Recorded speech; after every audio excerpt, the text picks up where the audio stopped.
Hola, a continuación vamos a hacer la presentación de un caso clínico en relación al sistema nervioso. Para este, el motivo de consulta va a ser vértigo, cefalea, disfonía y crisis convulsivas. En relación a la presentación del caso clínico, tenemos a un paciente masculino de 37 años que acude a nuestro hospital por presentar vértigo posicional, el cual impide mantener el equilibrio correctamente, cefalea holocranial de predominio matutino, disfonía y crisis convulsivas de carácter tónico-clónica generalizada, todo esto desarrollándose en un periodo de 5 años y sin presentar antecedentes de mayor importancia. En relación al examen físico no se encuentran alteraciones importantes y en relación al examen neurológico encontramos a un paciente orientado con disartría, nigmatismo horizontal con componente rápido hacia la derecha, nigmatismo vertical, sin papiledema, hipoestasia facial en región de B2 y B3, hipoestasia velopalatina izquierda, hipoacusia neurosensorial izquierda, parálisis facial periférica también de predominio izquierdo, disfagia, disfonía, ausencia del reflejo nauseoso, hemiestafiloparestesia izquierda, hemiparesia faciocorporal izquierda, también reflejos de estiramiento aumentados, también presenta marcha táxica, dismetría, diadococinesia bilateral de predominio izquierdo, reflejos patológicos como Wattenberg, Babinski, Chaddock bilaterales, Romberg bilaterales y Stewart-Holmes. También presenta una intención de temblor generalizado y algo izquierdo. Y en cuanto a los exámenes que se realizaron, en los exámenes de laboratorio tenemos hemograma, química sanguínea, electrolitos y tiempo de coagulación con valores normales. Una imagen por resonancia magnética del cráneo que muestra una isointensa en secuencia de T1 y una hipertensa en secuencia de T2. Heterogénea en dependencia del cuarto ventrículo que oprime el ángulo pontocerebeloso izquierdo del cerebro correspondiente con una tumoración. Se realizó una recepción quirúrgica, se mandó una muestra a histopatología y después de un tiempo de reposo el paciente fue dado de alta con mínimas secuelas neurológicas. Interrogatorio del sistema nervioso. Es cierto que el examen físico es capaz de dar una rica información sobre el paciente neurológico y que gran parte de esta es extraordinaria precisión, en particular para el diagnóstico topográfico, es decir, para poder señalar a qué nivel del neuroeje se va a asentar una determinada lesión. Pero el interrogatorio es también imprescindible y no solo son pocas las afecciones neurológicas en las que el examen físico es totalmente negativo. Y solo el interrogatorio va a permitir el diagnóstico. El interrogatorio realizado por un médico bien entrenado va a permitir sospechar la mayor parte de las afecciones de este sistema. Pues de acuerdo con los distintos síntomas subjetivos que va a acompañar o va a preceder, a un cuadro clínico determinado. Se van a plantear las diversas causas que puedan originarlo. El interrogatorio se va a realizar durante la entrevista médica, la cual implica la relación entre dos personas, principalmente mediante el lenguaje puramente verbal y también el lenguaje extraverbal, ya sean las expresiones faciales, los gestos, los periodos de silencio entre la entrevista, etc. Durante el interrogatorio, el médico va a observar la personalidad del paciente, ya sea su estado de ánimo, el nivel de cultura. Esto le va a permitir al médico, según estas características, individualizar la forma del interrogatorio. Se debe dominar también el arte del interrogatorio y saber cómo, cuándo y de qué forma se va a realizar una determinada pregunta. Y además saber adaptar el interrogatorio a cualquier tipo de paciente, es decir, a un paciente observador o a uno que es distraído o uno que es impreciso. El tiempo para el interrogatorio va a variar mucho y esto va a depender del dominio que tenga el médico y del tipo de afección que padezca el enfermo.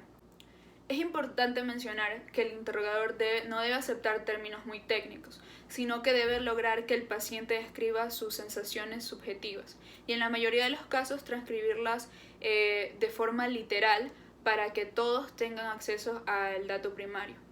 El interrogatorio al paciente muchas veces es insuficiente. No pocas veces los familiares o convivientes deben ser interrogados para que la información adquirida sea verdadera y la misma tenga coherencia. Incluso hay casos en los que se presentan convulsiones o en un accidente cardiovascular encefálico en la que el paciente no puede aportar un solo dato. Y entonces los familiares u otras personas que presenciaron el hecho pueden hacerlo. También se debe precisar el motivo principal por el que el paciente acudió al médico. A veces esta motivación constituye un síntoma de gran valor, pero en otras oportunidades es el síntoma menos importante, a pesar de lo cual para el paciente es fundamental. Hay que tener presente que en un punto de gran importancia es la historia de la enfermedad. Esta va a ser parte de la propia vida del paciente y no es algo que se pueda aislar. Debemos tomar en cuenta aspectos como el trabajo o su vida familiar. En este contexto social también puede estar situada la enfermedad. Finalmente, la historia de la enfermedad. Esta debe ser obtenida en orden cronológico y va a estar escrita de dicha forma. Es decir, se debe realizar un cronopatograma. Los síntomas deben seguir un esquema o un orden. En primer lugar, se debe definir la fecha de aparición del síntoma. En segundo lugar, la localización, la intensidad y la extensión. En tercer lugar, los factores que acentúan o disminuyen. Cuarto lugar, la evolución del síntoma, es decir, el mejoramiento o empeoramiento constante o de crisis. También los cambios en el tiempo, etc. En quinto lugar, encontramos los efectos del tratamiento previos.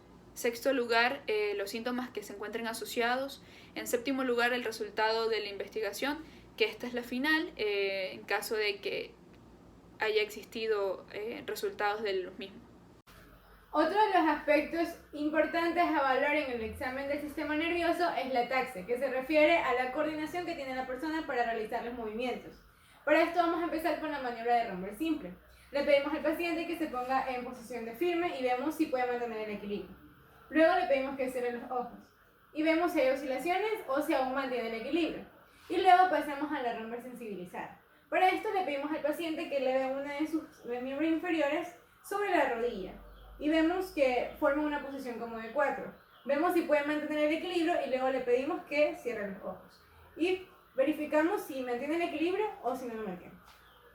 Lo siguiente a evaluar es la ataxia dinámica. Para esto utilizamos otras maniobras, empezando con la maniobra de dedo-dedo o dedo-pulgar. Le pedimos al paciente que con el pulpejo de su dedo pulgar toque el pulpejo de sus otros dedos, primero en una mano y luego en la otra, y luego en las dos manos simultáneamente, y después que lo realice con los ojos cerrados. Si vemos que hay coordinación, vemos que no hay ninguna afectación en la ataxia. Luego tenemos la maniobra del índice-índice. Para esto le pedimos al paciente que extienda sus brazos y que acerque los índices hacia la línea media y los trate de tocar. Primero con los ojos abiertos y luego con los ojos cerrados. Después de esto tenemos otra maniobra, que es la maniobra del índice-nariz. En la misma posición de la maniobra anterior, es decir, con los brazos extendidos, le pedimos al paciente que toque la punta de su nariz con la punta de su dedo índice. Primero el derecho, luego el izquierdo y alternándose. Primero con los ojos abiertos y luego con los ojos cerrados. Otra maniobra es la de talón rodilla. Para esto necesitamos que el paciente se ubique en posición de cúbito supino. Y le vamos a pedir que con su talón toque la rodilla contralateral alternativamente. Luego le pedimos que lo haga con los ojos cerrados. Y observamos si hay coordinación en los movimientos, si logra tocar su rodilla y si no hay algún tipo de dificultad. Finalmente, evaluamos la diadococinesia. Para esto hay otra maniobra. Le pedimos al paciente que sentado ponga sus manos sobre sus muslos y que intercambie la cara palmar y la cara dorsal de la mano. Y esto lo hace primero con los ojos abiertos y luego con los ojos cerrados. Si vemos que hay coordinación en los movimientos y que uno no se intercambia antes que el otro, podemos ver que no hay ninguna alteración en la ataxia del paciente. En cuanto a la motilidad, vamos a realizar la exploración de la motilidad activa voluntaria, pidiéndole al paciente que realice con todas y cada una de las partes de su cuerpo los movimientos correspondientes a las articulaciones.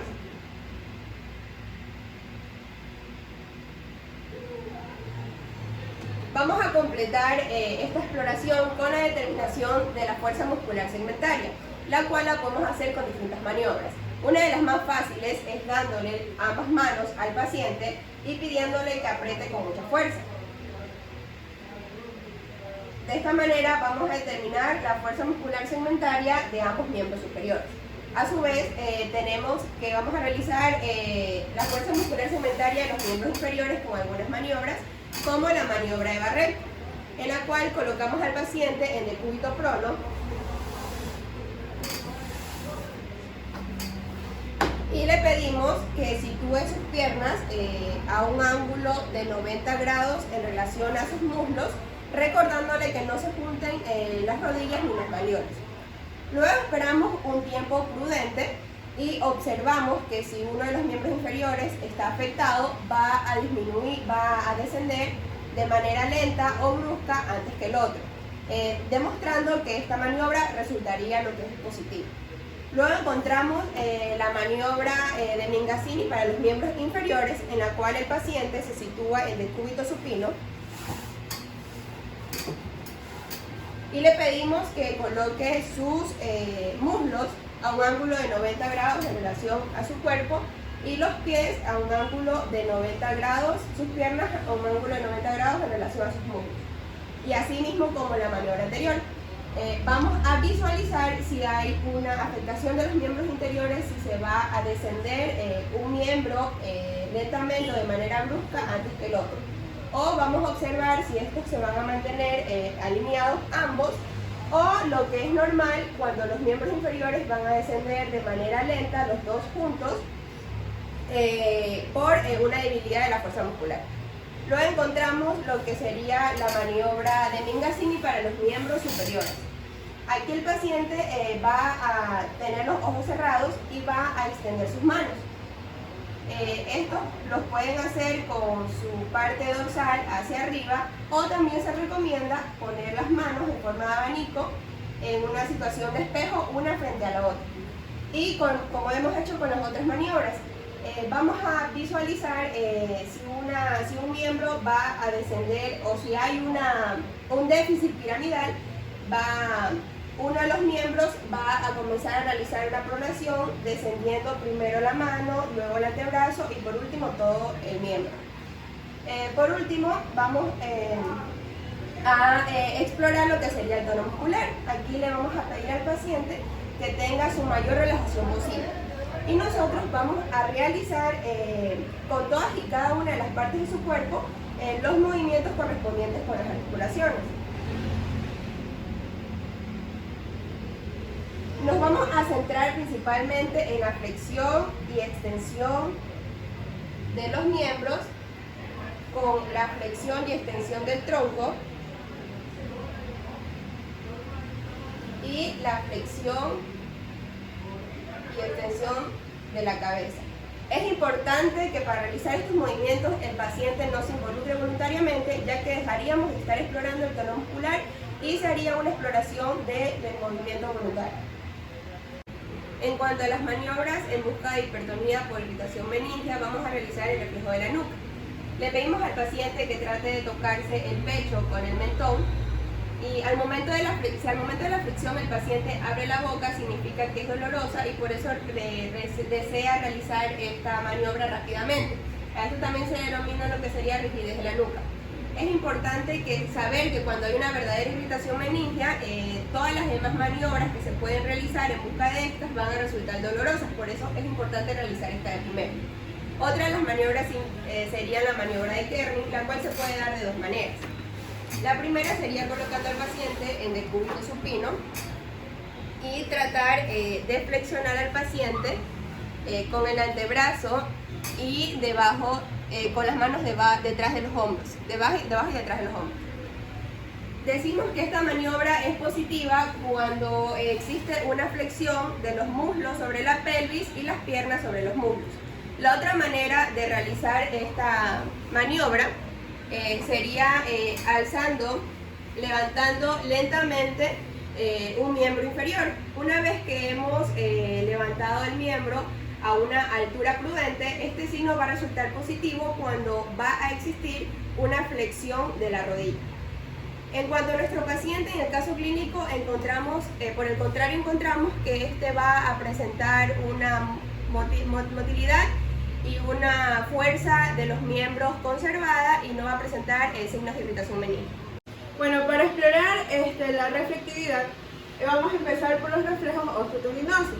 El primero que vamos a explorar es el reflejo osteotendinoso orbicular, donde aquí le vamos a decir al paciente que cierre los ojos y con un martillo percutor vamos a percutir entre ambos ojos o encima del arco superciliar.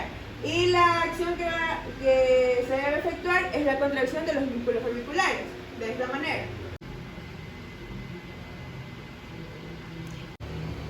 Luego está el reflejo mesetero y para explorarlo le vamos a pedir al paciente que tenga entreabierta la boca y vamos a colocar nuestro dedo índice transversalmente debajo del labio inferior y vamos a percutir, y la acción que se debe realizar es que el paciente tienda a cerrar la boca. Luego vamos a explorar los reflejos osteotendinosos de los miembros superiores y vamos a empezar por el reflejo bicipital, donde le vamos a pedir al paciente que coloque su antebrazo en semiflexión y semisupinación. Y nosotros con nuestra mano libre vamos a sostener el codo y con el pulgar vamos a hacer presión en el tendón del bíceps, justo en la fosa antecubital, y vamos a proceder a percutir en la uña. Ahora vamos a proceder a valorar la hiperreflexia del tendón rotuliano. Para esto vamos a pedir al paciente que se siente con los pies péndulos de esta manera y vamos a proceder a percutir directamente en el tendón rotuliano. Para valorar el reflejo aquileo le vamos a pedir al paciente que se ponga de rodillas de esta manera y vamos a proceder a llevar un poco hacia adelante la planta del pie y a percutir sobre el tendón de Aquiles. A continuación vamos a valorar los reflejos cutáneo-mucosos o superficiales.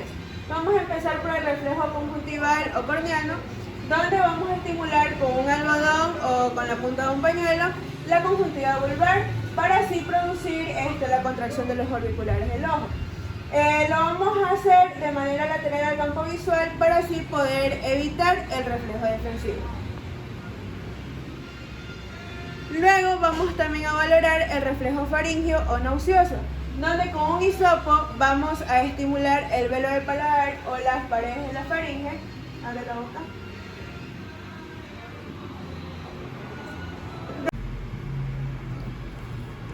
Por último vamos a valorar el reflejo cutáneo plantar, que esto es uno de los reflejos más importantes que debemos examinar junto con el reflejo patelar. Aquí lo que vamos a hacer es que con un alfiler, con un lápiz o con la yema de los dedos vamos a estimular la planta del pie de la parte externa, media o interna, de esta manera. Lo que va a provocar es la flexión de los dedos del pie. En casos patológicos, lo que va a suceder es que el dedo gordo del pie va a hacer una extensión, mientras que el resto de los dedos se van a flexionar. O también se puede hacerlo en forma de abanico, y esto es lo que se va a denominar como signo o reflejo de Babinski. Cabe recalcar de que esto es normal solamente en los niños recién nacidos hasta la edad de 2 años. El examen de los pares craneales forma parte del examen del sistema nervioso. Empezamos con el primer par craneal, que es el olfatorio. Aquí vamos a medir la capacidad del paciente para percibir y diferenciar diferentes olores. Así vamos a descartar alguna anosmia u otra afectación en este par. Luego tenemos el segundo par, que es el óptico. Aquí vamos a evaluar la capacidad del paciente para observar diferentes objetos a diferentes distancias. Este examen toma importancia en el área de oftalmología. Luego tenemos al tercer par craneal, que es el motor ocular común, el cuarto par craneal, que es el troclear, y el sexto par craneal, que es el motor ocular externo.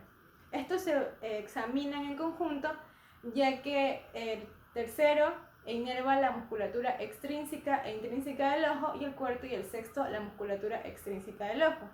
Así que aquí vamos a examinar los movimientos oculares en diferentes direcciones y la capacidad de contracción de la pupila ante estímulos como la luz. Luego tenemos al quinto par craneal, que es el trigémino. Aquí vamos a examinar la sensibilidad del área de la cara. Luego al séptimo par craneal, que es el facial, el cual inerva a la musculatura de la cara, por lo que aquí vamos a observar si existe o no alguna simetría. Así también este par inerva la sensibilidad del área del oído, también el gusto de la punta de la lengua y también inerva a las diferentes glándulas salivales, excepto la parótida. Luego tenemos al octavo par craneal, que es el vestíbulo coclear. Aquí vamos a evaluar la parte vestibular al examinar el equilibrio del paciente y la parte coclear al examinar la capacidad auditiva del paciente. Luego tenemos al noveno par craneal, que es el glosofaringio.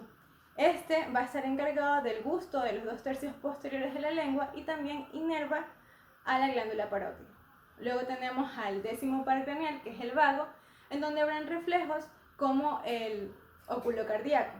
Luego tenemos el onceavo par craneal, que es el accesorio, en donde vamos a evaluar la capacidad de mover la cabeza del paciente. Y finalmente al doceavo par craneal, que es el hipogloso, en donde vamos a examinar principalmente el trofismo y la posición de la lengua del paciente. Este paciente presenta un tumor del cuarto ventrículo, el cual se extiende hacia el ángulo pontocerebeloso izquierdo, ocasionando a su vez dos síndromes clínicos, el cual son el Kohler-Zwickau y el síndrome del ángulo pontocerebeloso. Gracias a las características que nos ha denotado este caso, podemos darnos cuenta que estamos ante un ependimoma. ¿Qué son los ependimomas? Son tumores del sistema nervioso central que tienen origen glial, los cuales a partir de unas células del epéndimo nacen, mismo que provienen de lo que es el tubo neural, y también son poco frecuentes en la población de las personas adultas. Se localizan principalmente en lo que son las cavidades ventriculares, también pudiéndose encontrar en lo que son las supratentoriales, también en lo que es en la fosa posterior, incluso en lo que es la médula espinal. Ya debido a la baja incidencia de estos tumores, como ya mencioné, en la edad adulta, y por las características clínicas que nos implica un tumor que afecta lo que es el ángulo pontocerebeloso, decidimos llegar a presentar este caso. El ependimoma puede llegar a aparecer a cualquier edad, aunque generalmente aparece en lo que son niños pequeños, los cuales presentan convulsiones o incluso dolores de cabeza. En cambio, los adultos tienen más probabilidades de formarse en lo que es la médula espinal y tiende a provocar lo que es debilidad en las partes del cuerpo que están controladas por ciertos nervios que están afectados por el tumor. Generalmente los síntomas iniciales están relacionados con la hipertensión intracraneal que se ejerce. Puede haber también cambios del estado de ánimo, la personalidad o incluso la concentración. A veces se observan también convulsiones en los adultos, el equilibrio, la marcha están afectadas, y como sucede con varios tumores cerebrales, se desconoce la causa de los ependimomas. No se sabe a ciencia cierta si los virus tienen algo que ver con el desarrollo de los ependimomas. Se necesita mucha más investigación para llegar a determinar si se trata de un factor de los seres humanos, ya que los virus en particular no afectan a los seres humanos. En cuanto al diagnóstico, más efectivo, se pueden requerir lo que son exploraciones mediante lo que es una resonancia magnética o una tomografía axial computarizada para pacientes que posiblemente tengan un tumor cerebral.